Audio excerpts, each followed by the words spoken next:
I'm Jane Holman.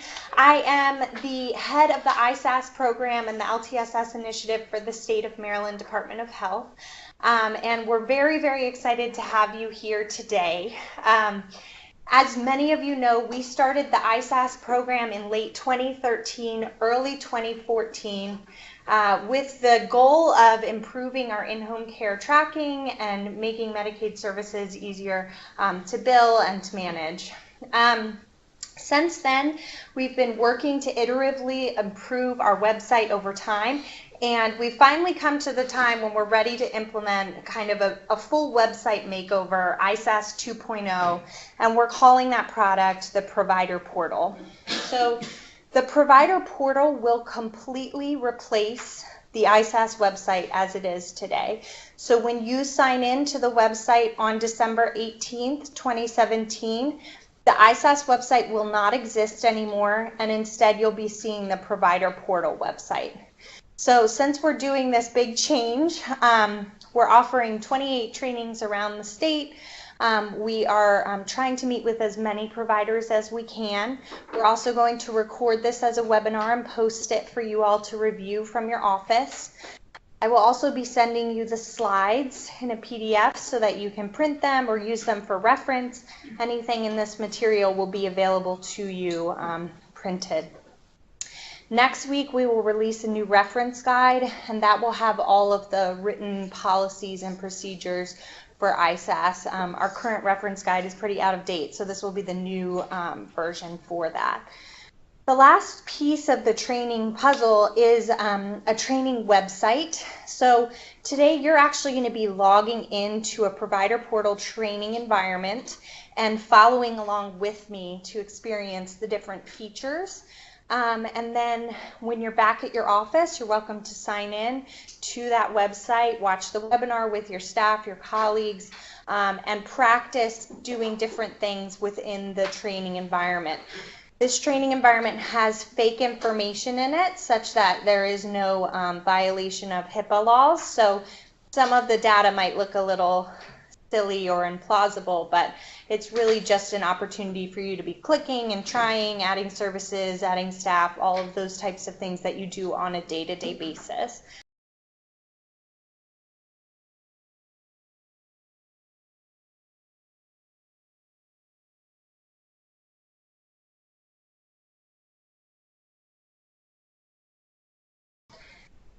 So I had you guys all stop on this choose a site. So if you'll actually go down and select the To Be Provider Portal Training 2017 environment from that click down menu. So once you've selected this, you should be on a page that has a dog on it. So if you're with me, you're with the dog. So like I mentioned, the agenda for today's presentation is to go through literally every feature of the Provider Portal and describe to you how you'll manage your business with the state through the Provider Portal website. So we'll be talking about things like provider and staff profiles. We will talk about your clients. We'll talk about services and claims, missing times, adjustments, and all those important ways that you use the ISAS website.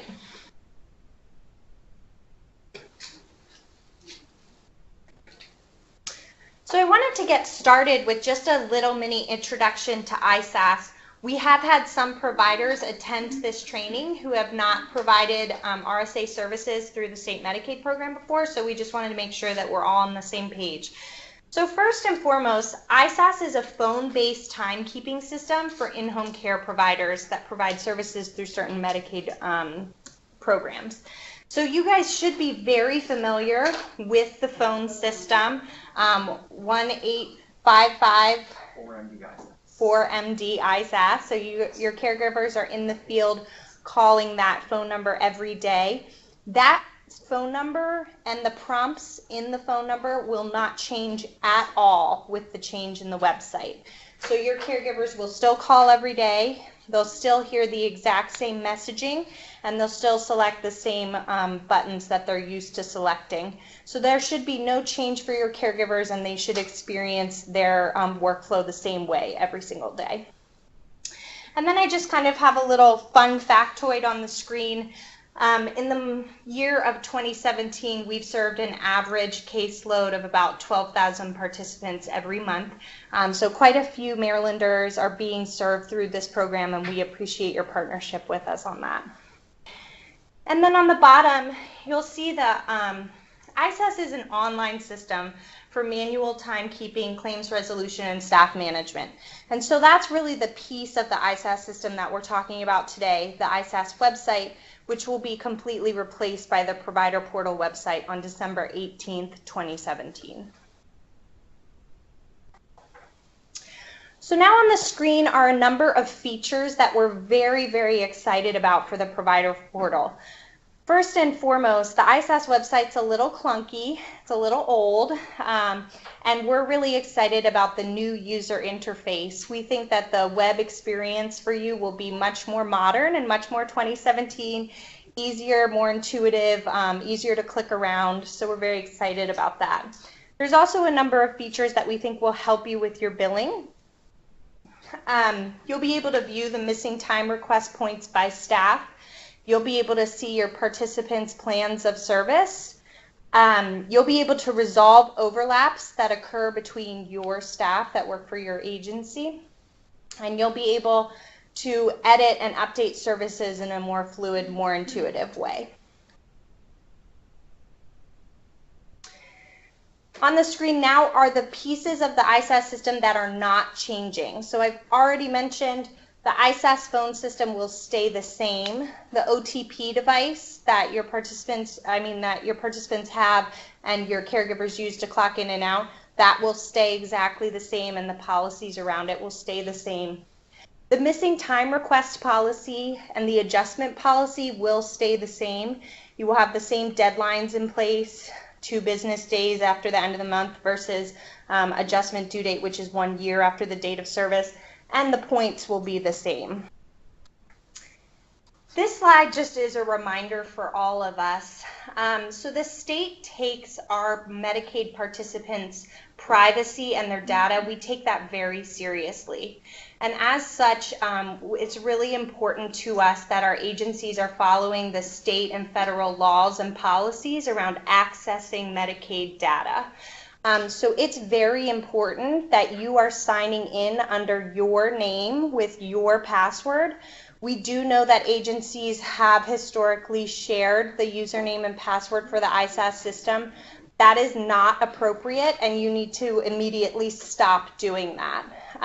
It's very easy to get a new username and password. What you would do is create a staff profile, give them admin rights, and then you can call the technical help desk. They'll get you set up with a password very, very quickly. It takes about 4 to 5 minutes. So we really need you guys to be signing in with your actual identity so that we know who is accessing that Medicaid data. Other reminders are that you need to change your password regularly. The system will prompt you to do that, so just make sure you do that. And log out of the system if you're not actively using it. Don't leave, Medicaid participant data splashed across your screen for anyone to see. Don't print things out and leave them around for other folks to find. We just want to be sure that we're all acting in the spirit of HIPAA and making sure that our participants are safe.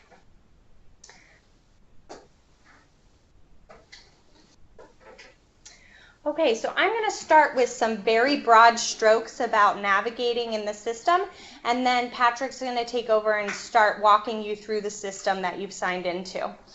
So what we're used to in the ISAS system now is this menu tab across the top, but we've also added left navigation menu and a right navigation menu. So this just shows you what the old menu bar across the top used to look like.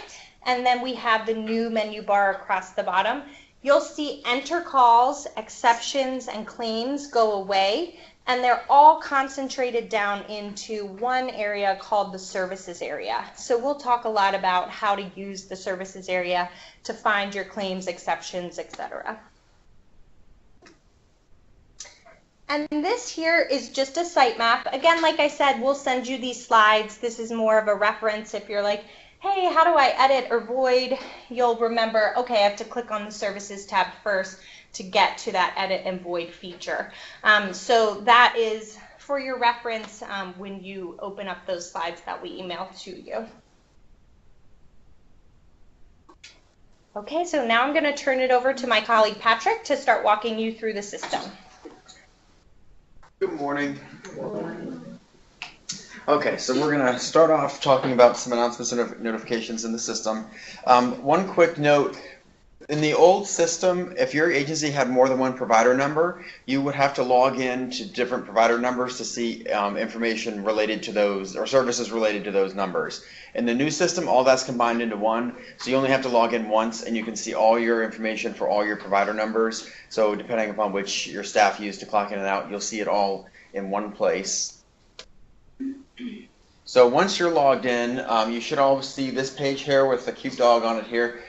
This is the home page. This is where you'll land when you first log into the system. It's on the left-hand side here, you'll see we have announcements. It's the same as the current page, but we made it a little bit more visually appealing and easier to see. So this is where we post any kind of announcements we need you to see. We also email these out, but depending upon how you are used to doing your business, if you check here, if you read your emails, or if you have other staff that are using the system, this is where you'll see information we need you to see. If it's something that we maybe released sometime in the past and you want to go check it for reference, up in the top there you'll see there's archived. You can click on the archive tab and that'll show you things that are a little bit older. On the right hand side you'll see this exceptions count. The exceptions count tells you what needs to be done by your agency and also tells you information about your claims and your services. So an exception is any time that a service or a claim doesn't process through for payment because it doesn't meet one of our required rules. And so the ones that you're used to seeing are missing clock in and missing clock out. So those are things that you would obviously resolve. We're adding a new feature for you to resolve, and that's overlaps within your own staff. So we're going to have a section towards the end that goes into detail about that, but we're going to allow you now to fix overlaps within your own staff so that you can let us know which staff person should have been working on the clock and which one maybe had stayed extra or came early or whatever, and that way you can get paid appropriately for that time.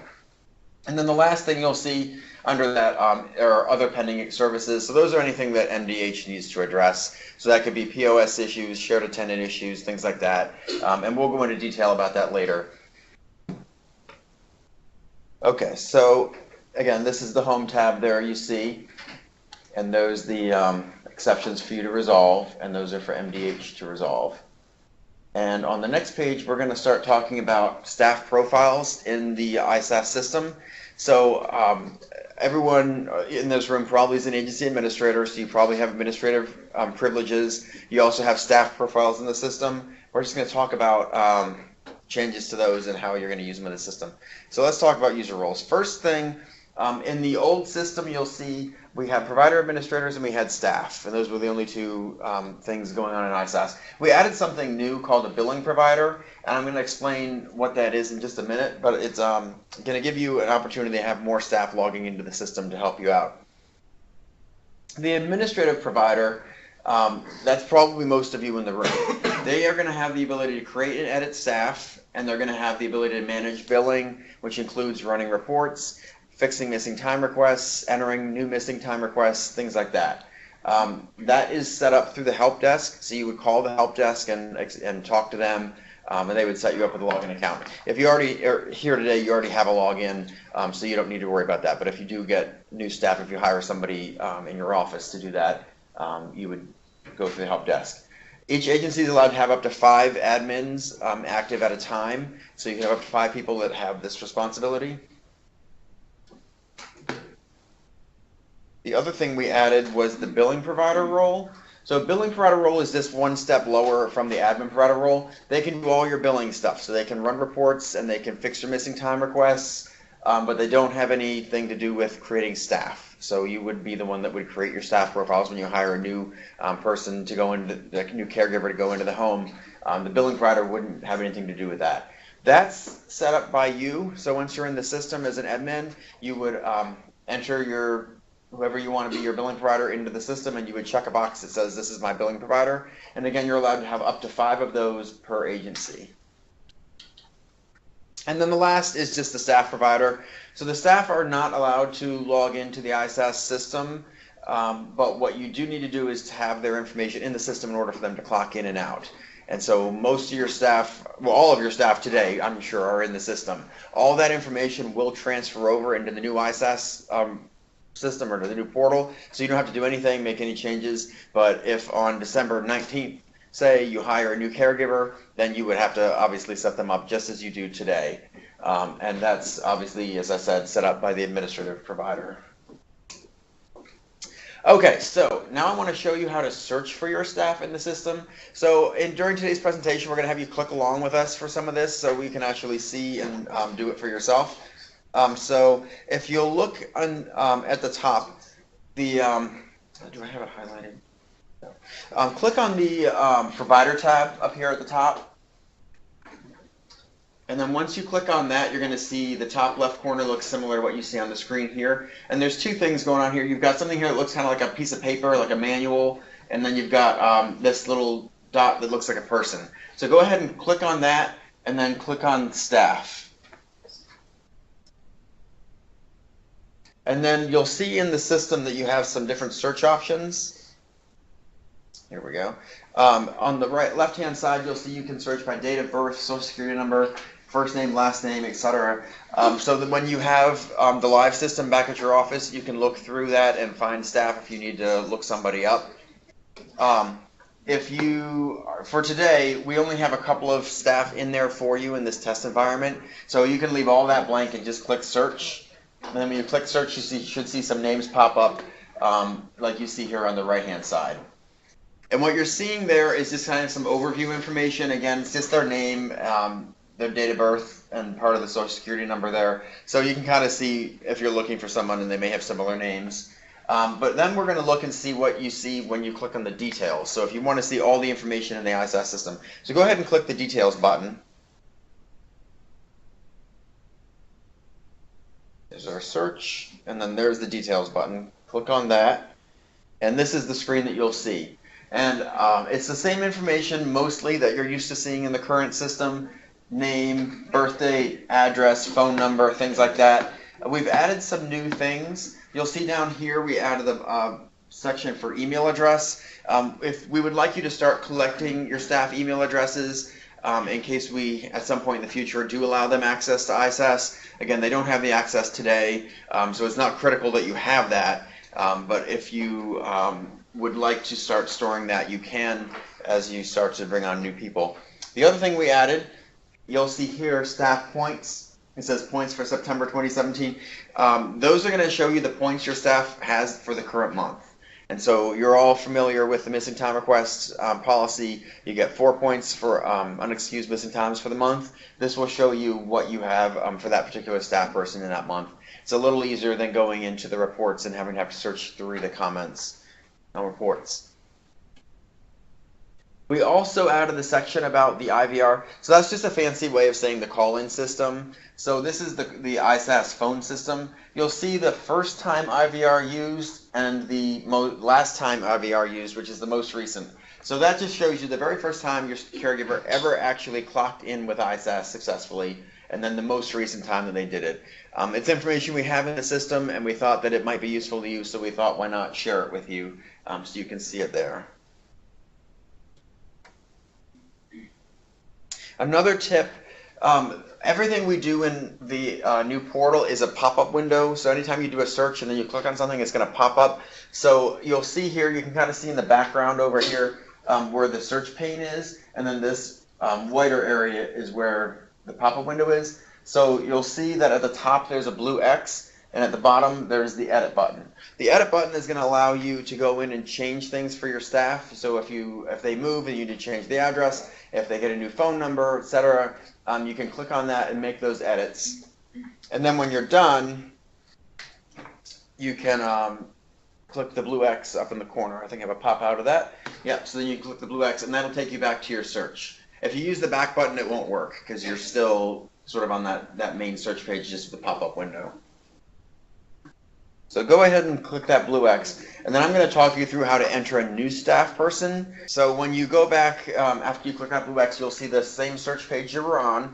you'll see up in the upper right-hand corner, again, we're on that Providers tab, you'll see up in the right-hand corner, it says Create New Staff. So you would click on that, and then it's going to have you a little pop-up window here. It's going to ask you for some basic information about your staff. So you're just going to walk through those steps. It's going to ask you the same kind of information you're used to asking them today, first name, last name, things like that. You would just fill in what information you have. There are certain required fields, so if you click on something and you don't get the required, or don't have the information, it'll come up in red to let you know that you have to enter something. Again, here's another screen. You can see business title would be something like caregiver or office administrator, something like that. Employment type would be if they are full-time or part-time, and then status would be active and inactive. And a nice tip on here, in the system, you can have active and inactive staff, so if someone no longer works for you, you can change them to inactive, and then that way when you're doing searches in the system, they won't come up. You can still find them on the staff search, but in other areas you won't see their name come up, so that it's a little easier and cleaner for you when you're looking through. Again, you'll click next to go through each screen, and you can continue to enter information here, phone number, there's your email address. If your staff person does not have an email address, go ahead and just put in yours for your agency, whatever the main email is. We're never going to actually send email to these. It's just to have information in the system so we can continue to sort of develop and move toward that direction. So again, you'd hit next. And then I want all of you to go ahead and do it now, so you can use this information. If you want to change it up a little bit, you can feel free to make some changes. If you want to, use a different social security number, a different name, birth date, whatever. But go ahead and click through and try it and see how it goes. And if you have a question, raise your hand and somebody will come and help you.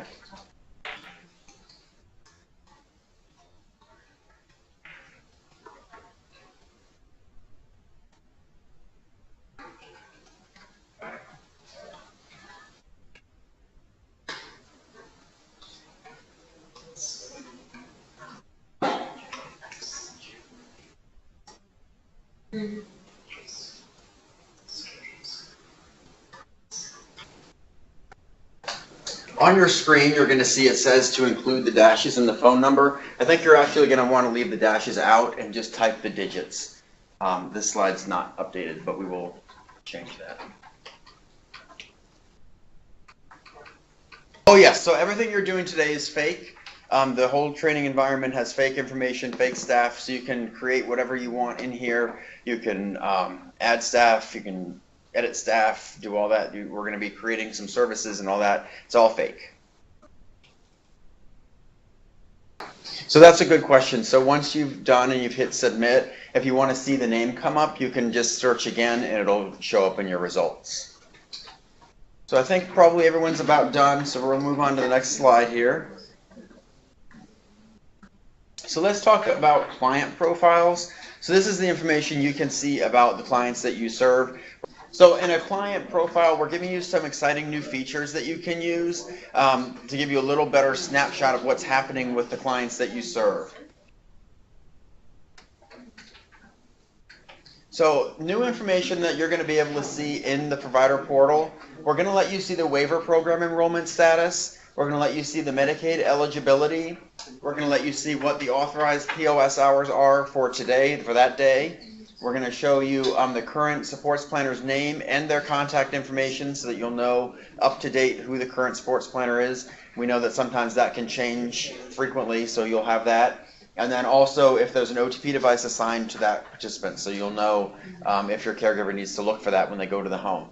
Just a quick note, we still want you to use the EVS, that's the electronic verification system. That will give you the most up-to-date information about Medicaid eligibility, but we're just giving you this in the system as a snapshot. So if you would still continue to do the EVS when you are working with your clients. So these are the things that aren't changing. So the caregiver, the client and the sports planner are still going to work together to choose your agency for services. So they're still going to work together to do that. Once they have a sports planner and an agency in place, they're going to communicate about the client's needs. They're going to talk about the plan of service. They're going to collect the signatures. They're going to come up with the start date, and they're going to do all that coordinating with you. The sports planner will do all that. And then the client's OTP also is managed still by the supports planner. So all those things are currently done by the supports planner, and all that's staying the same. Once your client has a plan of service that has been submitted to MDH and we have given it final approval, then you'll still receive that service notification form that you're used to getting. That is still your official communication to start or end services. So still always look for that service notification form. The provider portal is just giving you, again, a snapshot of the information, but the official documentation still comes from the supports planner. So again, we still ask you to check the eligibility of your participants about once a month. The EVS system is there for you to use that you can call in. We still expect you to train your staff before the first time that they provide services. So give them the prompts, the questions that are asked in the phone. We have that for you to download. You can print that off. Make sure that they know what to expect when they go out to the home. And we also still expect that you will ensure that your staff are providing direct care. So they should only be billing with ISAS when they are with the participant providing direct services, whatever the plan of service and the ADLs list out. So if they're at medical daycare, the staff should not be in the home providing services because they're not together. They should be together. And then also just ensure that your staff are working the appropriate number of hours on the plan of service. So if they should be getting 20 hours, make sure they're not billing for 40 hours. And if they should be getting 40 hours, make sure they're not only showing up for 10. So work with your staff to make sure that they're doing the correct number of hours. Here's a couple of quick reminders. So again, the supports planner is responsible for creating the plan of service. They're going to talk to you and they're going to have you sign that plan of service to sign off to say that you're willing to provide that service. But that's before it comes to MDH. So wait until you get the service notification form before you start giving services. And then another reminder is that the ISAS system automatically caps the plan of service hours. So if your caregiver works over that plan of service, MDH cannot reimburse your agency for those hours.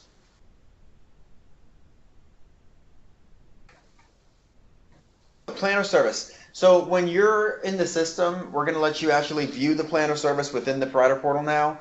So a couple of quick things. An active plan is one that is currently approved for today's date, and approved means that MDH has given it final approval. So you should only ever be providing services off of an active and approved plan.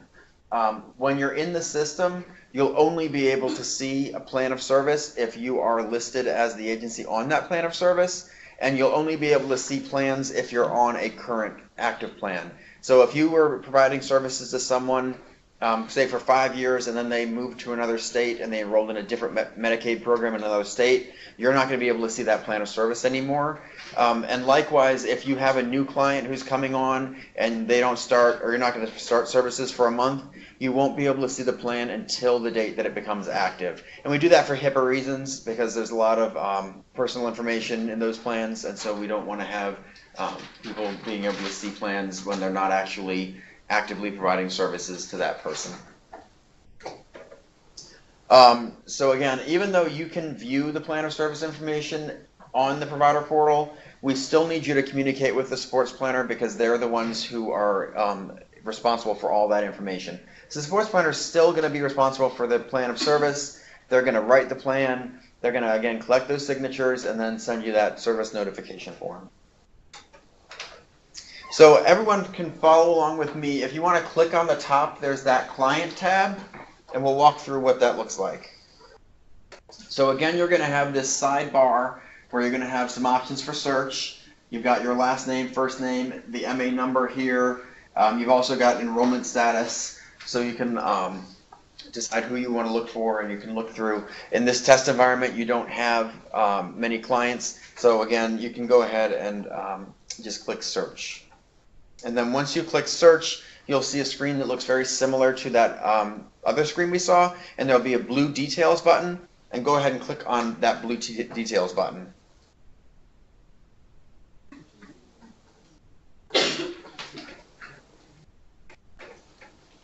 And once you do that, you're going to see a screen that looks like this. So there's a lot going on this screen, so we're going to walk through the different steps. Across the top, you're going to see the client MA number, their program, and their enrollment status. Down here, you're going to see these blue bars. Each one of these is a drop-down that you can click on to see more information. If you want to see all of the information, you can click on expand all, and that will show you everything. A quick tip, I mentioned that you are now going to be able to see the supports planner information. That's located under current assignments.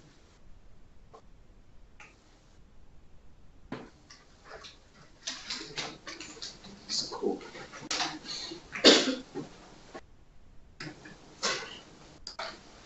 Okay, so the other thing that you can do after you've had a chance to kind of click through that and look and see what information is there, you can click over here on the left-hand side on the plan of service. So you have these two tabs you can go back and forth between client profile and plan of service. So go ahead and click on plan of service, and you should see one or two plans on the list. You're going to notice that it gives you information such as the program type, the effective date, whether or not it's active and approved.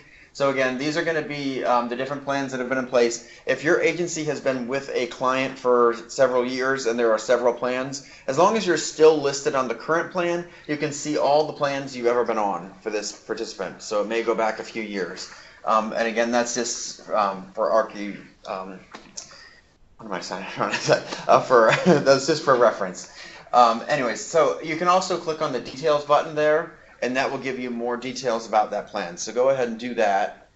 Click on details, and you'll see a screen that looks like this. So again, blue bars where you can click on them, and more information will show up. You can see overview information, you can see the services, you can see the emergency backup services. So go ahead and click through those. Another quick tip, again, if you want to click the expand all button, you can see everything expanded out. And when we're done, you can click that blue button that says back to list, and that will take you back to your search page. So here again, this is what the overview information looks like, the client MA number, their program type, and again, the support planning agency information is there.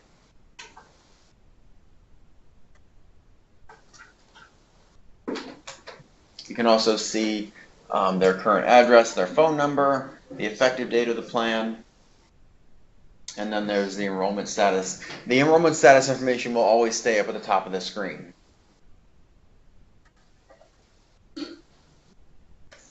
And then if you scroll down and you're looking at the emergency plan, you'll be able to see what agency, if your agency is listed as the emergency backup plan, that will be on there. You can see information about the decision and any comments associated with that. If they've chosen self-direction, again, just communicate with your supports planners. If you have questions, they can talk you through that. And now we're going to look through services and claims. I'm going to pass it off to Jane, and she's going to go through the next few sections, and then we'll bounce back again towards the end. Okay, so we're going to talk about services and claims now. This is obviously the big piece of the system, the most exciting piece, and is the way that you will submit for reimbursement from the state Medicaid program. So the first piece we're going to talk about are the definitions of what a service and what a claim are. So a service is when one clock in and one clock out pair together to make a shift. So if I clocked in at 7 a.m. and I clocked out at 8 a.m., those two times would go together to make a 1 hour shift, and we refer to that as a service in ISAS. Claims are one or more services that are bundled together based on these four pieces of information: date of service, provider number, client MA number, and service type. You'll notice that this list does not include your staff's name. So if you have John and George that both work for April on Sunday, their times would be combined together to make one claim that's billed against April's Medicaid policy. This is a visual way to think about services and claims. Services are the composite information that is bundled together to make one claim. So we've made some changes to the service statuses in the ISAS system. The purpose of the changes is to offer you more visibility into what is happening with your service in the system. So you'll see on the left side of this list is what we have currently, and we've actually added 5 new service statuses. On the top, you'll see there's pending provider and provider in progress. Pending provider is a service that requires attention from you, the provider. And so you'll want to be searching and looking for pending provider status. Those will be your exceptions and other items that need attention from you.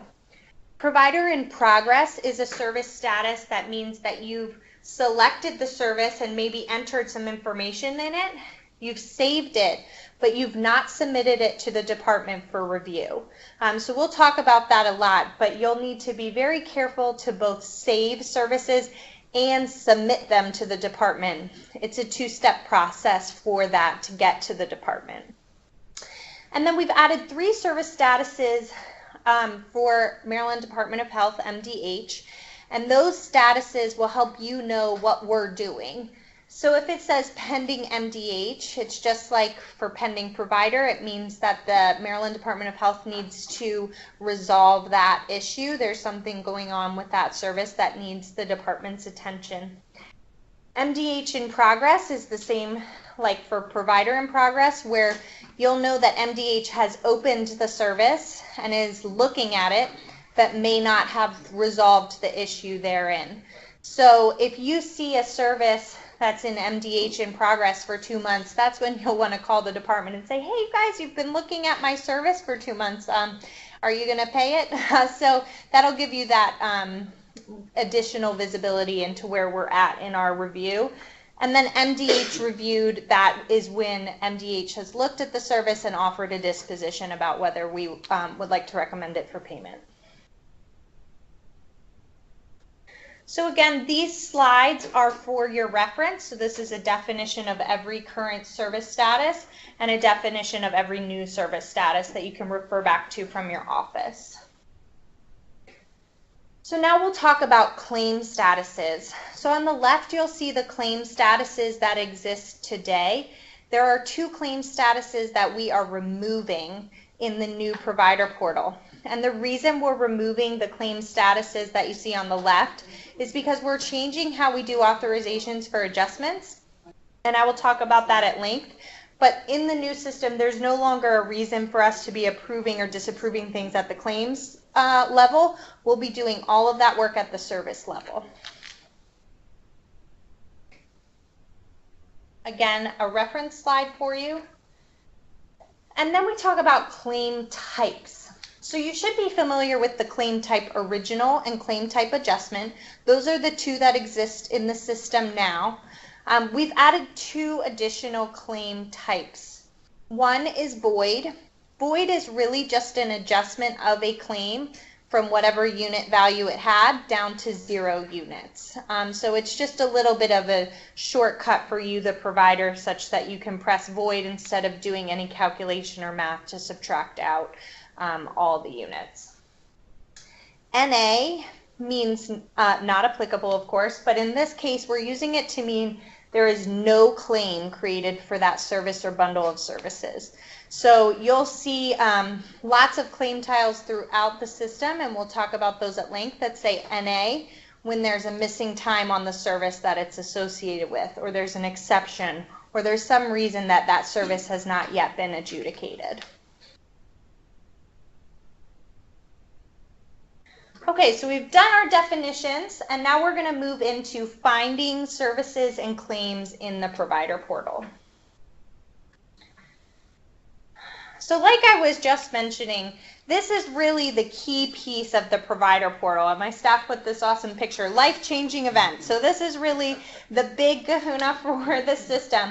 So we are changing the system so that all edits to services happen at the service level. So you will not ever make an edit at a claim level where, you know, we used to do an aggregate. Oh, there's a claim, it was worth 20 units. I want to make it worth 25 units, so I just put in 25 units. We're not doing that anymore. What you'll do in that situation is go to the services and add, oh, hey, my provider was here from 1 p.m. to 2:15 p.m. That is 5 units of service, and we'll adjust the claim from there. So we're really going to get down to that level of detail and transparency about every single service across the system, and we're going to deal with all of our services in the same way. So we're really excited about this. We think this will help you manage your business and also help us understand kind of what you guys are doing out in the field.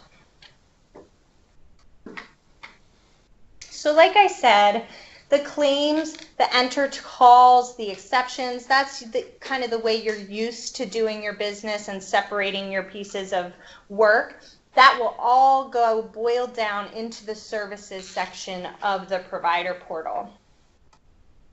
So there's no more separate menu sections for services. You'll access all service activities and all claims through the services tab, and you'll be able to edit and void closed claims through the services tab. Okay, so since we're talking about services, obviously this tab is going to be really important. And so we're going to spend a couple of slides talking about the services search, because that's how you'll really access and find the information you need to work on. So if you select the services tab, you'll see this search bar here on the left. And up at the top, you'll see your basic search functions. You'll see the date, you'll see your client information, and you'll see your staff information. But we also have a feature called the advanced search. And so if you select the caret adjacent to the advanced search option, you'll see a list of different features that give you a more specific way to search for services or claims. So we're going to just go through that really quickly. So you'll be able to search by service status, and those are those statuses that I just went through. And as you can see, there's a number of them. We've also added the ability to search by discarded, which you previously were not able to see discarded services, but you will be now. It will automatically be unselected. So if there was a discarded service that you wish to search for specifically, you'd have to come into the advanced search and select that button. You can also search by claim status, and you'll see all of our claim statuses listed there, even historic ones. An important feature on the claim status, at the very top you'll see the word none. If you want to search for services that do not yet have an associated claim, you would select none from this menu. There's also the ability to search by claim type. Again, you can search by no claim or search by a claim that is either in void, original, or adjustment. You can select service type, which includes our 4 different types of services. And then you can also select by exception type. You'll notice that there's items on the exception menu that no longer exist. Example, over 14-hour shift is no longer an exception, but we've included everything on this list in case there's a historic service that might have that tag associated with it that you needed to find.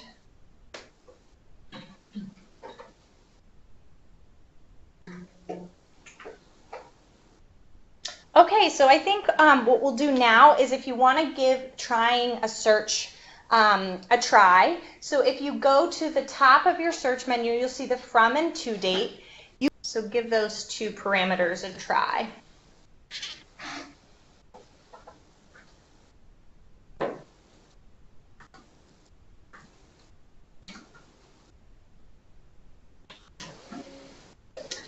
Okay, so most of you have been able to execute a search.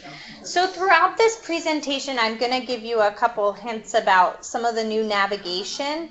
Our navigation has changed. It will take a little bit of getting used to, which is why we have the training site, so you can click around and get used to kind of how the system flows. But up here on the very top of the left side, you'll see a little caret. That is an expansion or a minimize window. So if you select the caret, you will either expand or minimize this left-hand search bar. It's really just to make it easier for you to see the results. But you know, feel free to click around and try all the different buttons so you can kind of get used to how the system moves. So once you've done your services search, you should have something that looks like this. So on the left, you'll see a group of different results. So we call these groupings, and they are grouped by client in this example. So even though this has sort of weird test names, you could imagine the first tile is Patrick, your client, the second tile is Joey, and the third tile is Melissa. And so if you wanted to select Melissa on the bottom, you would select her tile and you would see all of the search results and all of the services for your client, Melissa. And so that's up here on the right-hand side, you'll see group by client. That's the default. It will group your results from your search by client. But we have several ways to manipulate the way the search appears on your screen. And that's really just to help you navigate the data that comes back from your search parameters. So you can change the grouping to be from group by client to group by staff if you're really more interested in, oh, what did Mark do in the last week? Or you can remove the grouping altogether and all of the services will just appear in chronological order. There are two other ways to help you review your search. One is filter. So if you were looking for a specific last name like Jones, you could go to the filter button and select G through L to narrow down your results to get closer to finding the Jones. And then the last way to change the way your search results are grouped is by the sort by button, and that would just change kind of the descending or ascending order. So you could change the date of service and it would either group them oldest to newest or newest to oldest depending on your preference. So those are just some of the search tools that you can use. So another couple things we'll talk about just to highlight the features of the search. So I've blown up one of the client groupings here so it's easier to see. You'll see under client name Anthony Adams is an ID number. That is the client ID. The client ID has been part of the LTSS system for a long time, but you may not have been able to see it. The supports planners use it a lot to communicate about their clients. But it's something that we're offering to you now. You can use it in a similar way to using a Medicaid ID number. You can use it to search in the left-hand search bar. You can use it to search in reports. It's just a good way to keep track of your clients. You'll also see on this tile grouping, it says services with exception 4 and services 13. So this is just a count of how many services were returned for Mr. Adams that met your search parameter, and it's just a helpful little piece of information.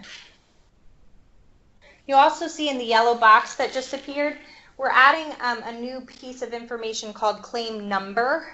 So claim number will refer directly to that claim that you're looking for. Again, just another way that you can search. You can see it in the left-hand search bar. You could search by the claim number. If you're working with someone at your office and you say, hey, I can't figure out claim 123, could you look it up for me? That type of thing should just be a helpful reference opportunity.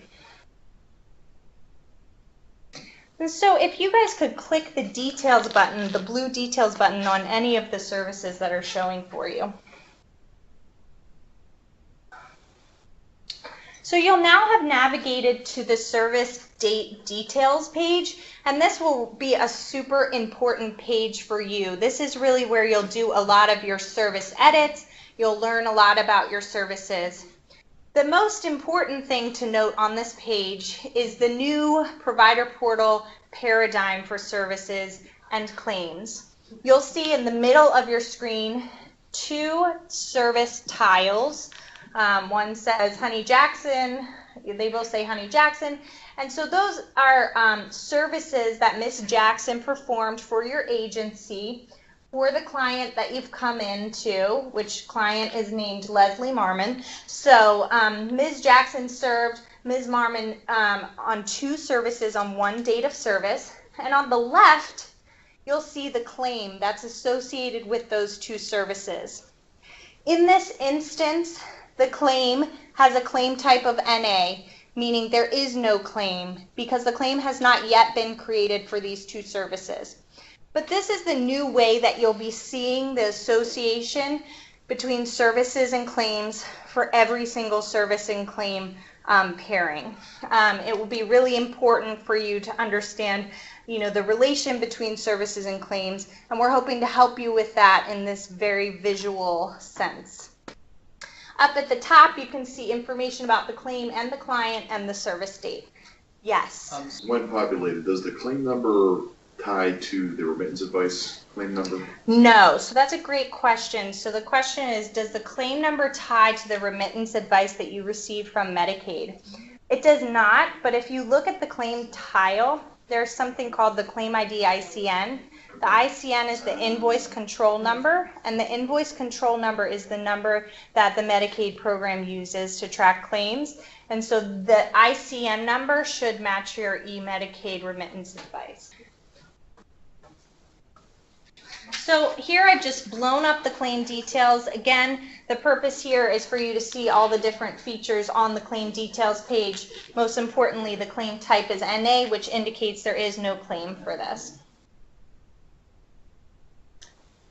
And then just a little tip.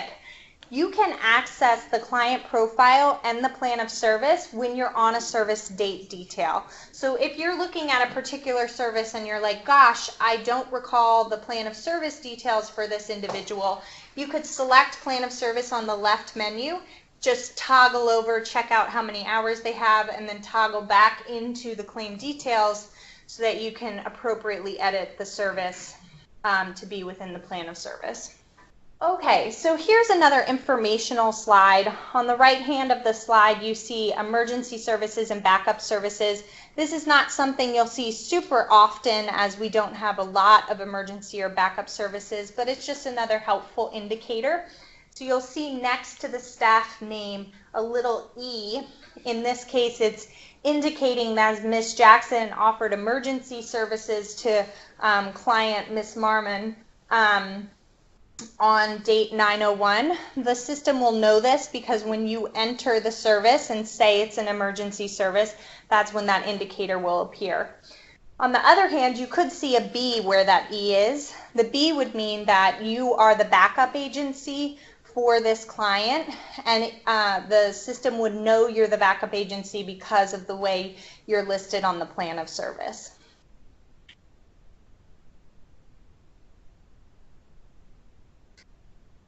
Okay, so now that we've talked about the search quite a bit and some of the features, we're going to move on and talk about how to enter and edit services.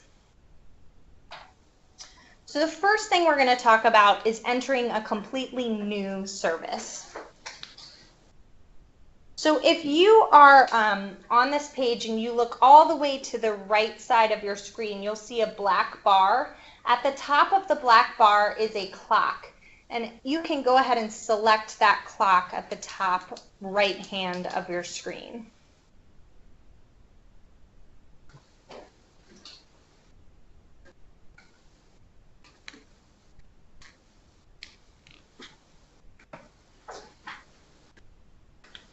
Okay, so once you've selected that clock, you'll see a screen like mine looks on the left. So on the very left side, you'll see a panel that says, Enter New Missing Time Request. And at the top are 4 search criteria. And the reason that we've done it this way is because we want you to search first to see if there's an existing service on the date that you're trying to add a service. And if there is an existing service, you should just go edit that service. So we're trying to avoid the time when someone accidentally enters a new service when there was already one for that day. So what you'll need to know right at the beginning when you get to this page is the client's Medicaid number. So you won't try this alongside me because we don't have any Medicaid numbers for you, but you'll need to know the client's Medicaid number and what service and what day you're going to try to add. So you'll enter all of that information, and once you do, you should receive a green box that says, hey, there were no existing services found for this date, so you can go ahead and enter the new service. And then on the bottom half of your pop-out menu that's on the right side of your screen, you'll see all the things you need to enter for a new time, which will include the start and end time, the manual reason, all of those types of pieces of information will be entered here. Okay, so now we'll switch over to talking about editing an existing service, and then we'll talk about adding an additional service. So when you're in this right-hand enter new missing time bar and you enter your search criteria, you could get a yellow message back instead of the green message. And it will say, hey, there's already a service on this day for this client, so we'd rather you edit that service than add a new one. It will have a link to the claim detail page, so all you'll have to do is click that link and you'll pop over to the service that you want to edit. The third option that could happen when you're on the enter new missing time request is that you could get this yellow message. This is really saying that, hey, there's a service that already exists for this date for this client, but under your other provider number. Do you want to edit that one, or do you really want to create a new one? So as most of you know, we've moved you all onto using a single provider number, but there were times in the past where some of you used 1, 2, or even 3 provider numbers. So we're trying to make it a little easier for you to see across your provider numbers the services that occurred for those different folks.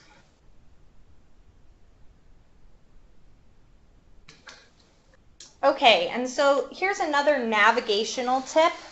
If you go all the way to the right side of your screen in that black bar at the top where the clock is and select the clock again, it will close the enter new missing time request bar for you.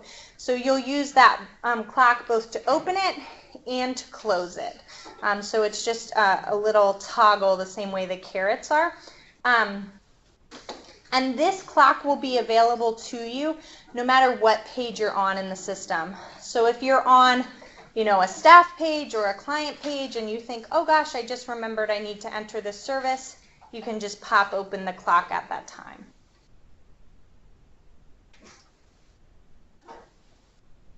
Another tip is this, at the very top of the screen you'll see a red asterisk. If you see a red asterisk next to a field within the system, that denotes that it's a required field. Okay, so if you could follow along with me and first select the Home tab at the very top of your page. And then once you get to the Home tab, you'll see on the right side the exceptions count. Patrick talked quite a bit about this already, but again, this is where your exceptions will tally for every day as they come in. If you select any of the blue numbers, you'll be able to go and find a service that needs editing. So if you could select a number next to missing clock in or missing clock out.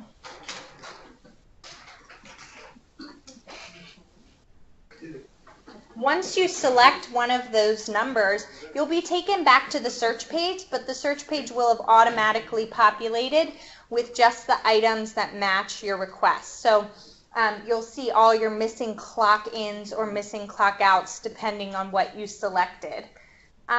So now if you could click on one of the client tiles and then click on the details to view the services details for that date.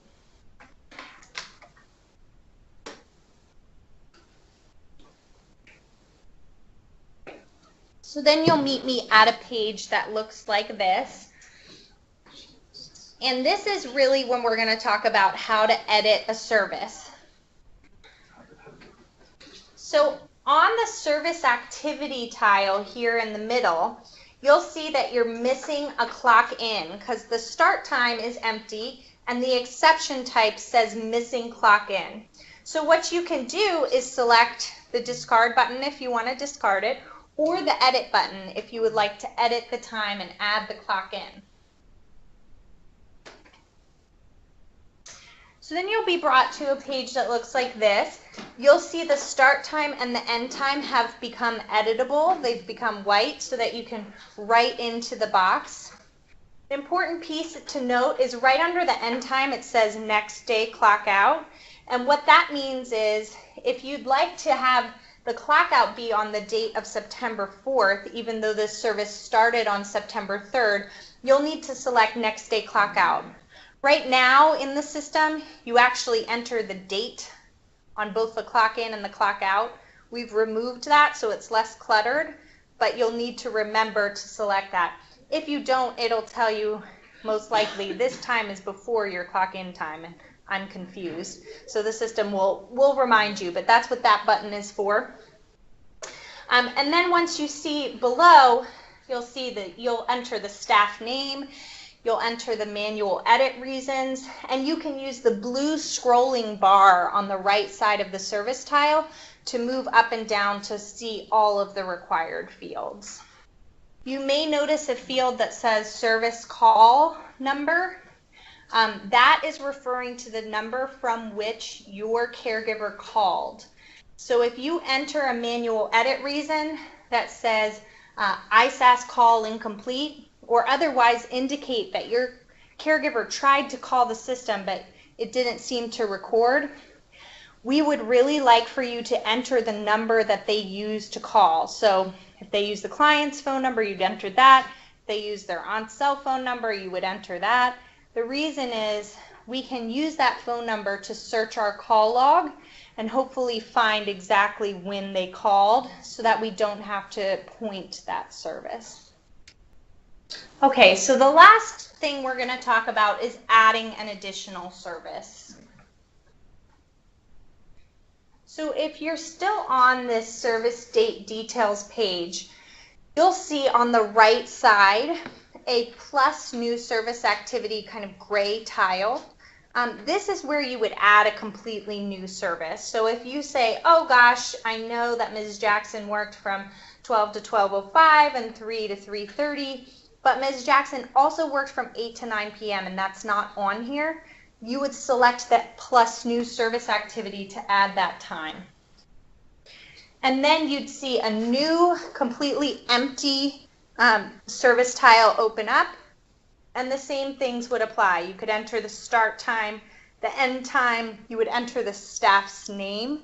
The staff name is a suggestive search, so if you enter the letter A, all of your Andys and Alexes would start to populate so that you can narrow down which staff you're referring to. You would enter the manual edit reason, and once you selected all of the information needed, you would select save and submit. Yes? Is this for the same date? Yes. Okay. So where you'll find the date is on the upper left-hand corner. You'll see here the service date was 9/3. One last tip on this slide. Once you save your times, they will reorder themselves in chronological order. So for example, you have midnight AM to midnight 05, but if you add 4 p.m. to 5 p.m. and 7 p.m. to 8 p.m., they'll be in order from midnight all the way up to 8 p.m. So sometimes if you enter one out of order, it'll slide back and it's confusing to try to go find it. Okay, and this is just a reminder. So on the last slide, you saw that you had to both save and submit the services. So saving saves the service for later, but the provider, as in you, can still edit that service at any time when it's in just the save mode. The service status associated with that would be provider in progress. So whenever it's provider in progress, it means you've saved it, but you have not submitted it. Once you submit it, it goes into a needs authorization status and comes to the department, and we will open it and review it and approve it or deny it. So it's really important that you submit things before the missing time request deadline. If you do not submit them, we won't know that you intended them to come to us for review. You can search on the services search panel for things that are provider in progress. I would recommend that you do that search regularly, especially towards the end of the month, to make sure there's nothing lingering that you had intended to submit to the department for review. Here's just a tip. If you go to the service tile, you'll see next to the start time and the end time a little icon that looks like a pencil or a telephone.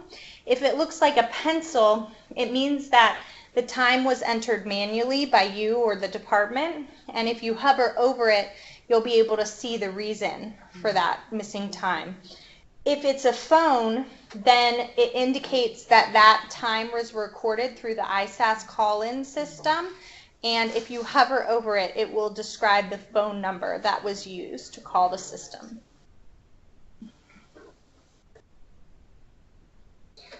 Okay, so now for a little quiz.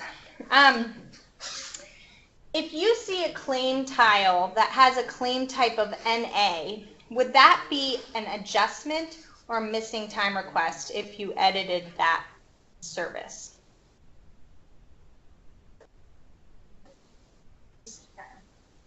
Okay, excellent. So it would be a missing time request. And the reason for that is because no claim exists for this date. If a claim existed, you'd be adjusting the claim. Since no claim exists, it's a missing time request.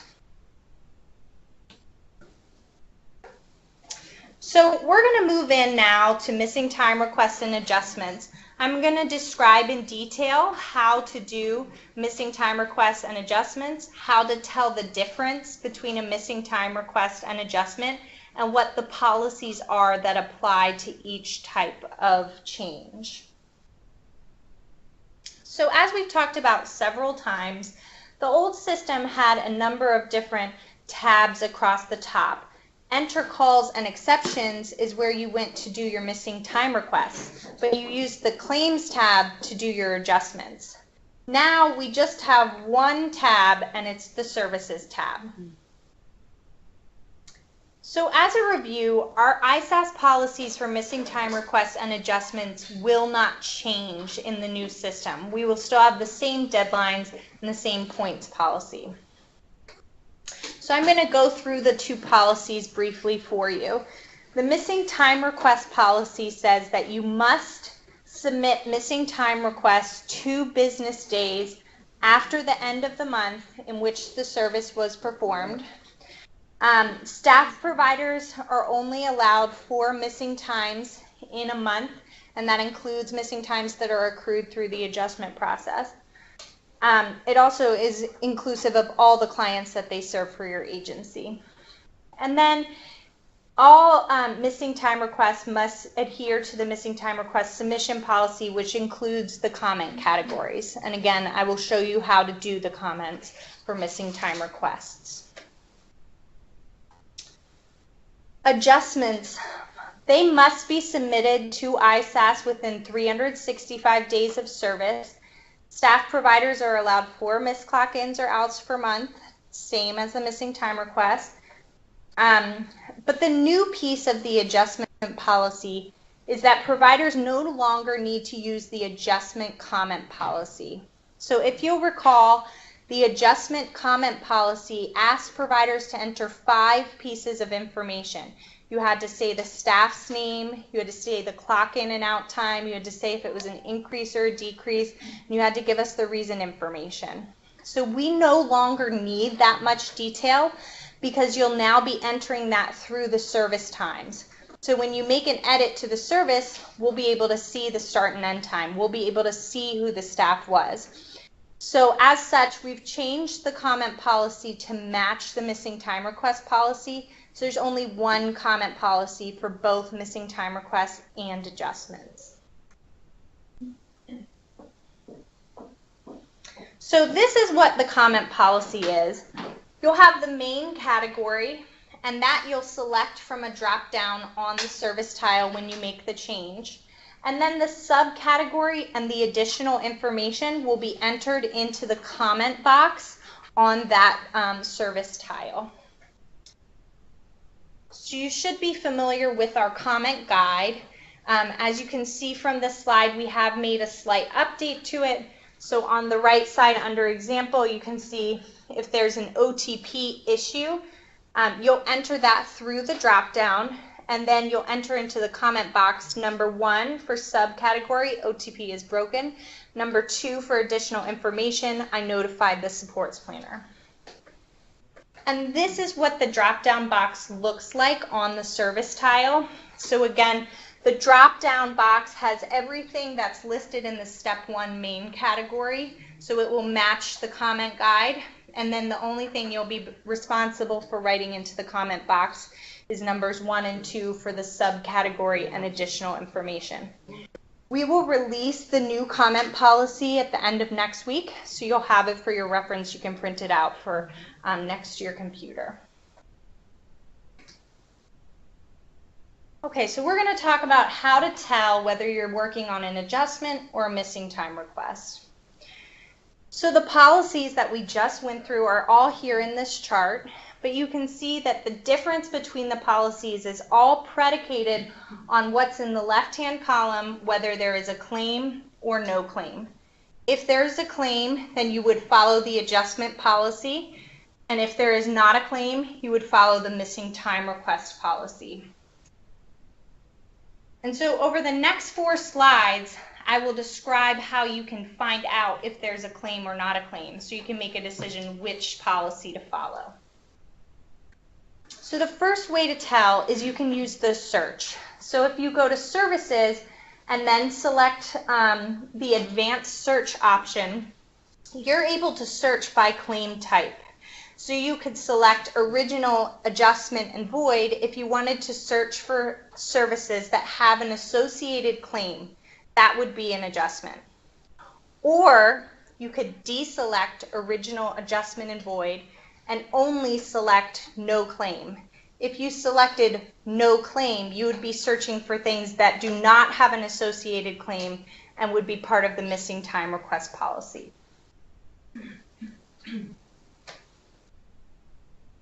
So this is how you can tell when you're in the service date details whether there's a claim or not.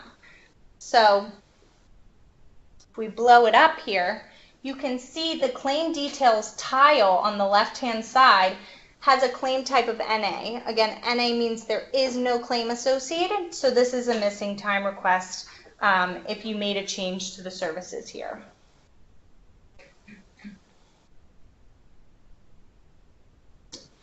Here is an example where there is a claim. So you can see the claim type is original, and then there's a lot more information in the claim tile when there's an actual claim. You'll see procedure code, paid, billed, units, the claim creation date. All of that information helps you understand there is a claim for this set of services, and so if I change the services, I'm actually making an adjustment to an existing claim.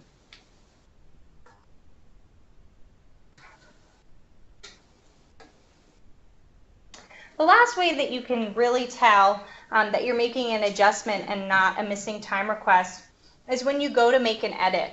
So if you're on the service date details page and you would like to edit some of the services, you'll see on the left under the claim details there's a claim type original. So you know for sure that there's an existing claim on this date. But when you go to the service activity, you don't see that discard or edit button at the bottom of the tile.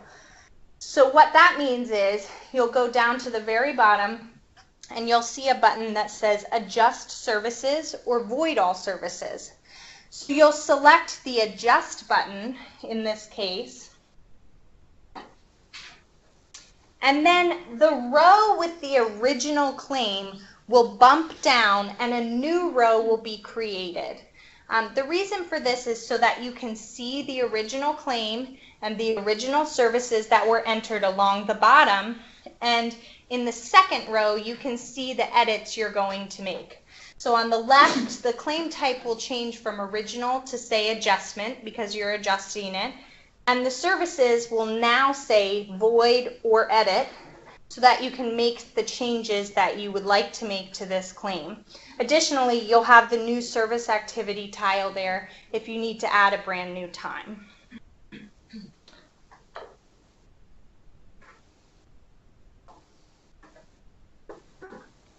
So on this slide, it's just one more reminder to make sure to submit services for MDH review if you would like for us to review it. Else it will be staying in the provider in progress status. Okay, so last reminder, if you're on the claim details page, you'll see paid, claim type original. If there is an existing claim, it will say claim type original, adjustment or void. If there's no claim, the claim type will say NA. So next I'm going to talk about legacy claims. Legacy claims are any claim that exists in the provider portal system that was created before we moved over to provider portal. So the date that we're switching over is we're going to go down on December 16th and open back up on December 18th, Monday morning with the provider portal. So any services or claims starting before December 16th will have this yellow bar across the top that says legacy claim details and has a little L on it. The legacy label is not super important. It really is just a visual reference for you. And if we actually edit or change any of those claims, that yellow bar will go away. So in the future, you may start to see things that have a service date from before December 16th, but no longer have the yellow bar on there. So there is one situation that's a little bit unusual. It happens just 0.1% of the time, where the legacy claim detail bar will be important for you. I'm going to go through that situation. Again, it's pretty rare, but we wanted you to be equipped with the tools to manage it should it happen at your agency. So that situation is when you want to adjust a claim that has been previously adjusted.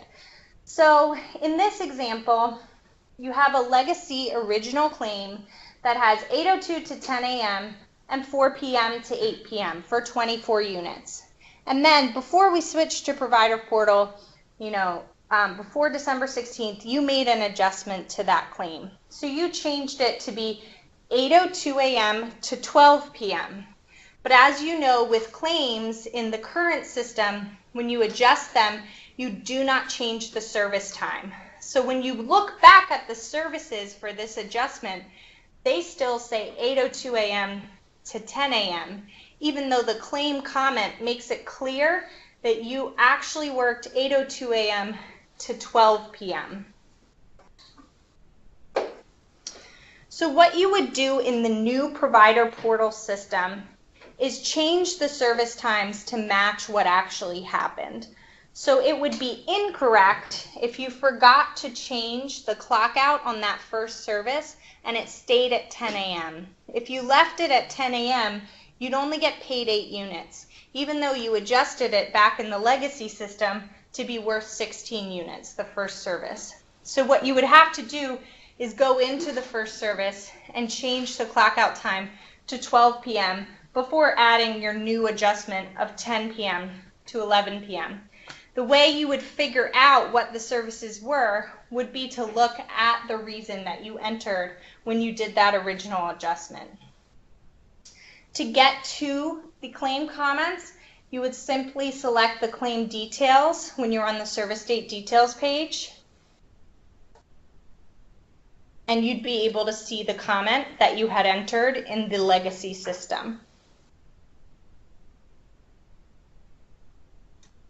You'll also get this yellow bar reminder if this happens to you, if you go in to adjust an already adjusted legacy claim. You'll get this reminder that says, hey, there may actually be some missing services or the service times might not be right. So please look at the claim comment to make sure you're on the right path. There's also going to be a hyperlink. It says here. If you select that hyperlink when you see this error message, you'll be given the slides that I just described to you as well as a way to walk you through entering it correctly. So again, this situation happens rarely, but we would hope that these slides will help you know what to do in that case. Okay, so we just have 2 more sections to get through. I'm going to hand it off to my colleague Patrick, who's going to come up and talk through adjustments. All All right, so we've got a couple more sections to go through before we get to the end. So as we were talking about in the beginning, exceptions are any time when you have a service that doesn't process through or a claim that doesn't process through for a payment, and there can be various things. Some of them are things that you need to address, and some of them are things that MDH needs to address. So again, anytime that it didn't pass all the rules as it was submitted, it needs to be have an action taken on it, and that's the way that it is in the current system and will be in the new system. So you're used to dealing with missing clock in and missing clock out. So those are any time that your staff picks up the phone and they do one or the other, but not both. And then also when they forget both, you would enter that as a missing time as well. But as far as exceptions goes, those will come up. And then, as I also mentioned, overlaps for the same provider. So when your own staff are overlapping themselves, then you can go into the system and you can make those changes to make that work. So these exceptions are still going to be resolved by ISAS. So the shared attendant exceptions and then overlap for different agencies and then different agencies in the same client and then the mismatch, those are all things that we will resolve. And then we previously would resolve the same provider, but we are not going to do that now. The reason that we're doing that is because we want you to be able to communicate to us what information was actually happening on that day, who should have been, which staff provider should have been working, and then you can get paid for that time. These issues are resolved by the supports planner. So no active plan of service, POS doesn't have ISAS service, client ineligible, and not enrolled in a waiver program. All those things require some action on behalf of the supports planner. It could be something that there's paperwork missing, or it could be that the client has lost their eligibility and they need to address that. So if you look and follow along with me, so if you go back to that home page again, and you'll see up in the right-hand corner, like we've been telling you, these are your clock in and outs. So this is where you're going to do a lot of your business from, is from this here. So when you log in the morning, you're going to obviously want to look and see what are your missing clock ins and missing clock outs, so you can begin the process of talking to your staff to figure out what time did they mean to clock out or clock in, and enter that information. So if you do that, and then if you click on the blue link for one of the, we'll go through the missing time and then we'll go through overlap. So click on one of the top two there, and then it's going to take you to a pre-filled search, just like Jane was showing you before. So this is the same as the services search page. It's just it does all the information for you. So these are your missing times. You'll see here that it says on yours it would say pending provider, and then you would also see the exception type over here would say missing clock in or missing clock out. Okay, and then if we hit details, so there's two different ways that you can go about resolving these, and Jane went through this with you. You can click the edit button here, and you can edit it right on the screen. So if you have all the information you need, you can do that. If you need to see more information, you can click on details, and that'll show you another screen that has more information on it. You'll see on the screen, again, there's where the end time is missing, and there's the edit button, and then there's the exception type. And then again, to see more information, you would click on details. So let's go ahead and do that. Click on details and you'll see this screen here. This has some useful information on it. You'll see the exception type. So at the top, it's got all the claim information, just like it had on the previous screen. And then down here, it's got some more service details. So you'll see over here, exception type missing clock out. If it has more than one exception on there, then you would see that. You can see the clock in OTP, so if they used an OTP device, it tells you that. Clock in or out phone number, so in this case they did clock in, so you'd see the phone number they used, and then you'd see the staff name here and their staff ID there. So that's just some useful information that you can have as you're moving forward. Over here you see points, so we calculate all the points up for you in the system. And so now when you're reviewing your missing times and you're entering them, you can have a better understanding of what's happened with that person in that month. So if you see that there are points there, you can actually click on the blue link. I'll get you 1 second. And that'll take you to information about those points. So if you think they don't have any points and you see there's points in there, you can click on it and it either may refresh your memory, or it could be that we made a mistake and you'd want to contact us and ask us about it. So what happens if it's for one client, two provider missed the time? Do we need to discard first as we do it now? Good question. So in the current system, occasionally you may find if you have two different staff people that clock in for the same client but forget to clock out, or if it's one staff person clocks in for two people but they forget to clock out. The way the system works now, and I don't have a slide on this, but the way it works now is you would have to discard one of those and then fix the one you didn't discard and then enter a whole new service. And in the new system, you don't have to do that. So in the new system, you can edit each one separately and submit them. I double checked this morning, actually. So we have that information. So that's another nice feature, and I'm glad you asked because I don't have a slide on that. Okay, so again, you've got that information here. You'll also notice down here, there's a box for points, for comments, and for workflow history. And so comments is going to be where you'll see anything that's entered after the fact. So when you submit it to us, you'll add comments to it. When we review it, we'll add comments to it, and you can go back in here later and you can see all that information. Workflow history, that just tells you sort of a timeline of when things happen. So it'll show you when it was first entered into the system. It'll show you when you, as the system administrator, made an edit to it, and when it needs authorization. Once MDH reviews it, you'll see what day and time that was reviewed as well. So it just kind of gives you a snapshot of the workflow of what happened with this service. And again, when this is new, before you've submitted it, it's not going to have much information on it. It's more for after the fact.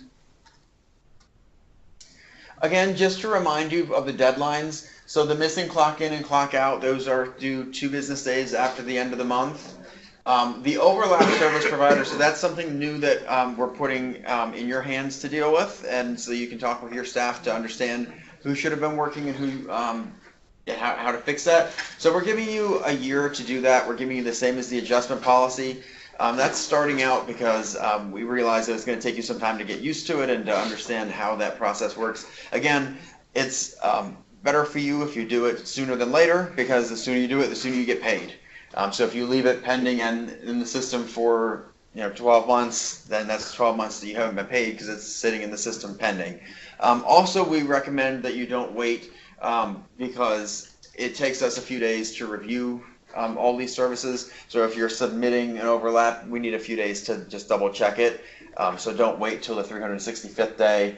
And then also, because this really is an at time of service billing, we want you to be absolutely as accurate as possible. So as soon as you can find out what the correct billing for the day is, you should enter that. If you wait a year, nobody's going to remember exactly what the times were and who should have been doing what.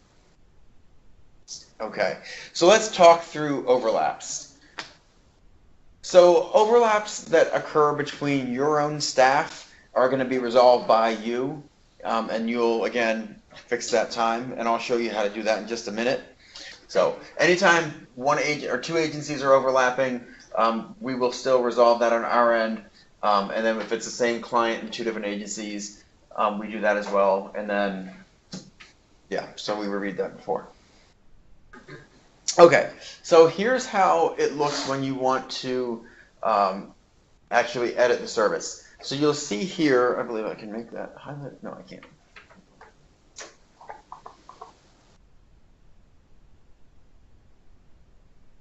Here we go.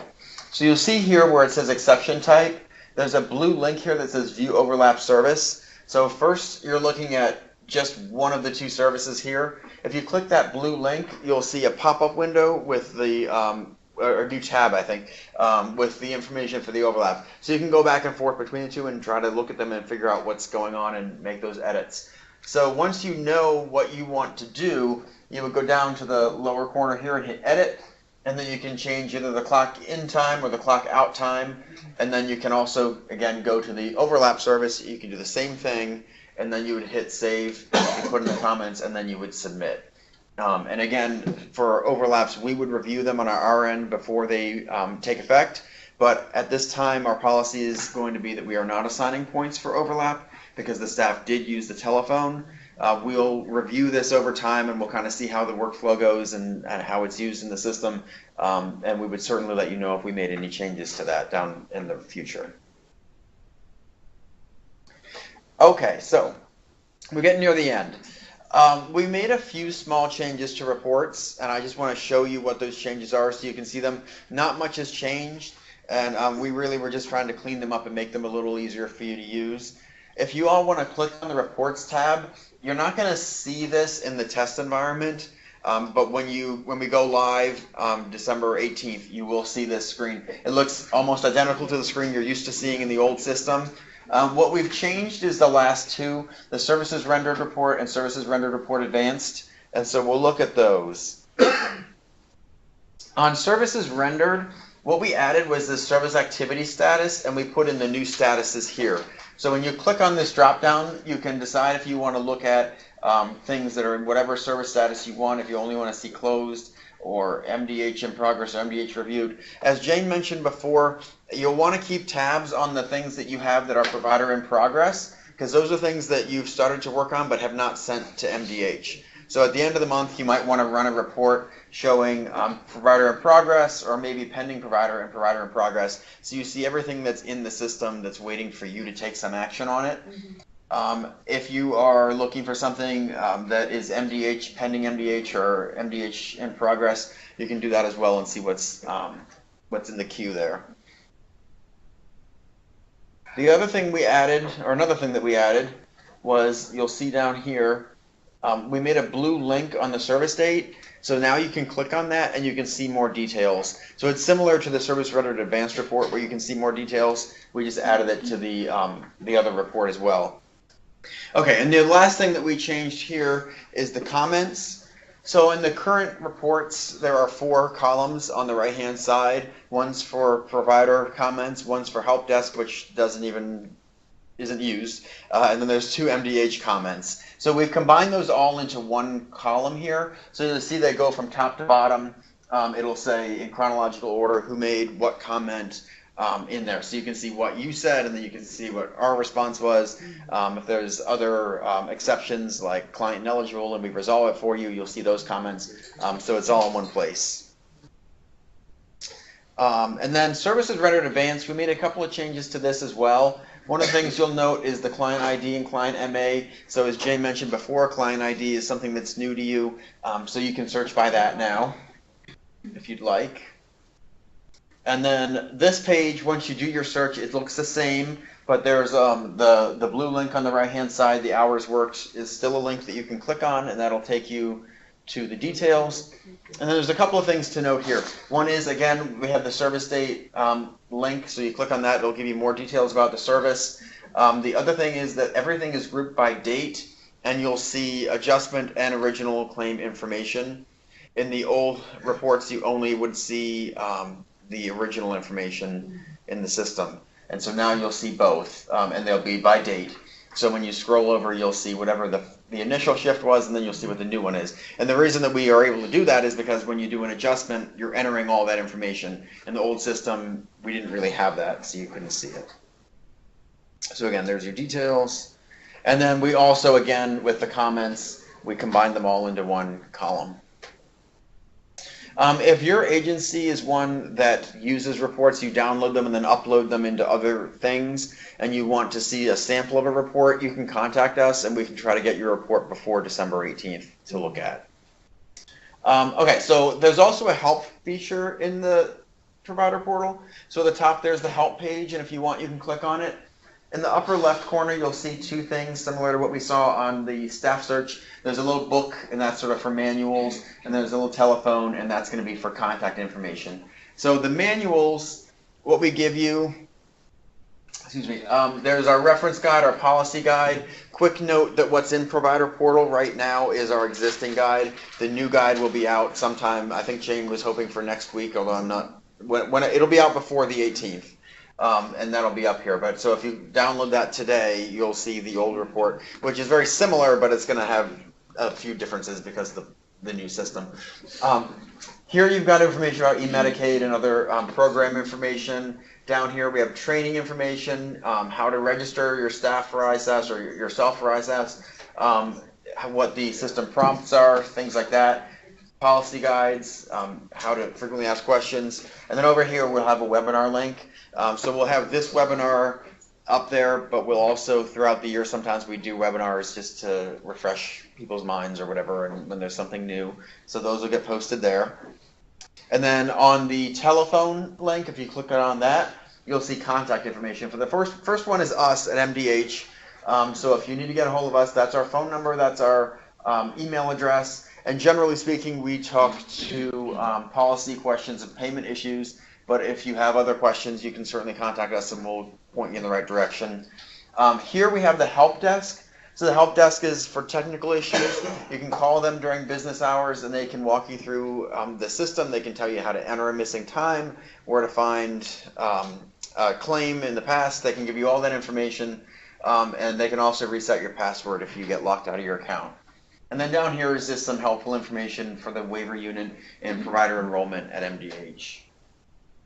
Okay, so quick note about using the system. So today when you go back to your office, you'll be able to log in to the training system and use it from home. So what you'll do is, remember when you first logged in, you put in your username and your password, and then you click the drop down. It's the fourth one. If you accidentally click these, they don't work, so it won't be a big problem, but that's the one. And that will get you into the training environment. If you want to switch back so you can do your actual work, you would just type in your browser LTSSMaryland.org, and then you would go back and you'd click the top one which says live. So that's the actual system you're used to using.